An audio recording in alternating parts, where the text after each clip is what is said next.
नमस्कार। आज हम हिंदी व्याकरण के अंतर्गत मात्रा पढ़ेंगे।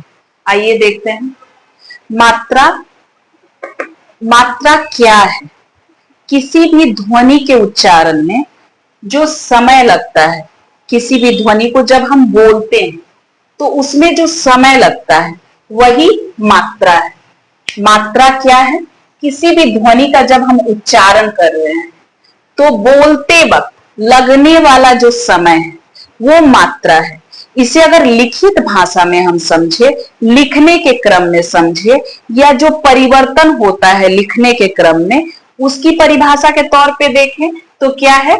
व्यंजनों के अनेक प्रकार के उच्चारण होते हैं।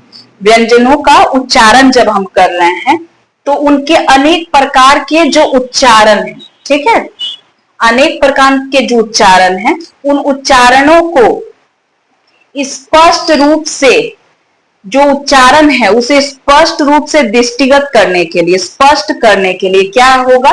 स्वरों का योग होता है उसमें।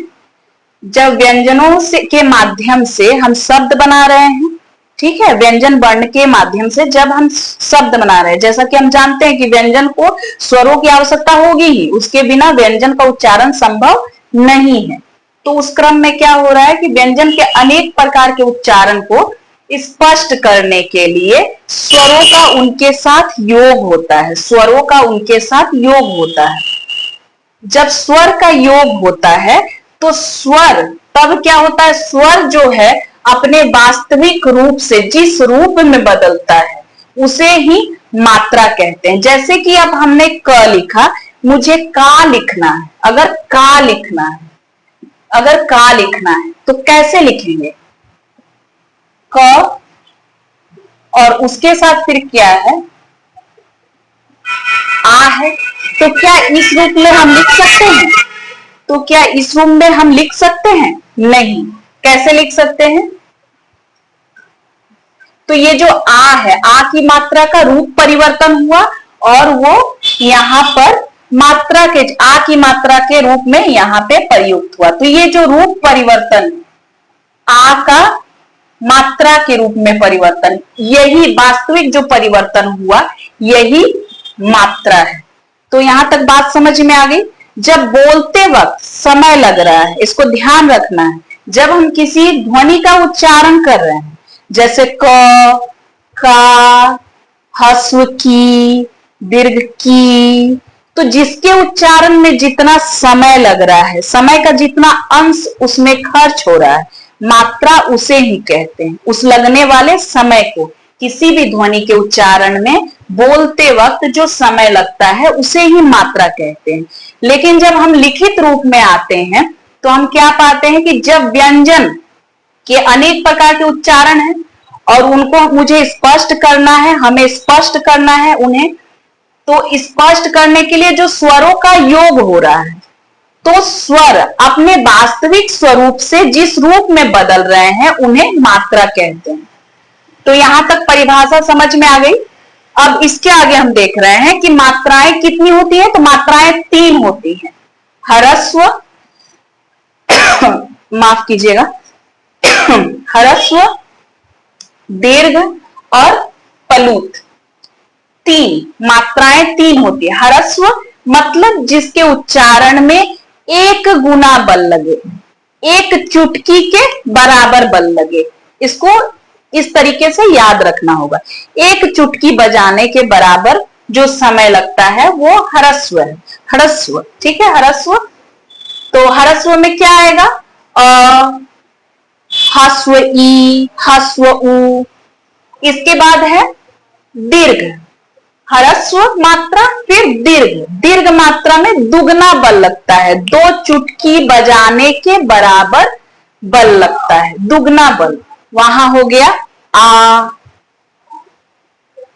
दीर्घ ई, दीर्घ उ इत्यादि।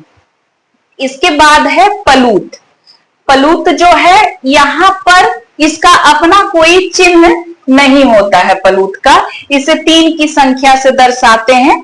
संस्कृत शास्त्र में, संस्कृत जो भाषा है उसके अध्ययन में, और संगीत शास्त्र जो है वहां पर स्वरों का सौंदर्यकरण करने के लिए पलूत का प्रयोग किया जाता है। हंसते वक्त, रोते वक्त पलूत आ जाता है, लेकिन लिखित भाषा में इसका अलग से प्रयोग चलन में नहीं है। संस्कृत में है, वैदिक संस्कृत में है। जैसे हिंदी में है ओम, जब हम लिख रहे हैं ओम, तो ओम 3 गुना बल लग रहा है, और श्वास को ले रहे हैं तो 3 के अर्थ में, इसे 3 की संख्या से, देवनागरी लिपि में 3 की संख्या से इसे दर्शाया जाता है। ठीक है, ओम 3 गुना। ठीक है, तो मात्राएं कितनी होती है? 3 होती है, ह्रस्व, दीर्घ और पलूत, 3 मात्राएं। ठीक है, हमेशा ये ध्यान रखना है कि जो मात्राएं होती हैं वो सिर्फ स्वर वर्ण की होती हैं, स्वर वर्ण की ही मात्राएं होती, व्यंजन की नहीं, स्वर की। इसको ध्यान में रखना है। और इन मात्राओं को स्पष्ट करने के लिए जो स्वर अपने वास्तविक स्वरूप से बदलता है, उस क्रम में उसके 10 रूप होते हैं। जैसे आ की मात्रा, आ की मात्रा हो गई। इसके अलावे आ के साथ साथ हसु ई की मात्रा हो गई, दीर्घ ई की मात्रा हो गई, हसु, दीर्घ उ, री, ए, ऐ, ओ, औ। ये 10 चिन्ह है मात्राओं के, इसको याद रखना है। और जब व्यंजन के साथ ये लगेंगे तो स्वर का जो वास्तविक स्वरूप है वो बदलकर इन चिन्हों के रूप में हो जाएगा।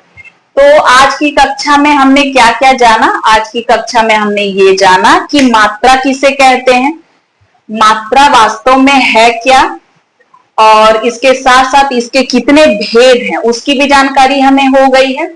और मात्राएं हमेशा स्वर की होती हैं, और साथ के साथ इनके 10 रूप होते हैं, मात्राओं के 10 रूप होते हैं। इसको ध्यान में रखना है। फिर मिलते हैं अगली कक्षा में। धन्यवाद।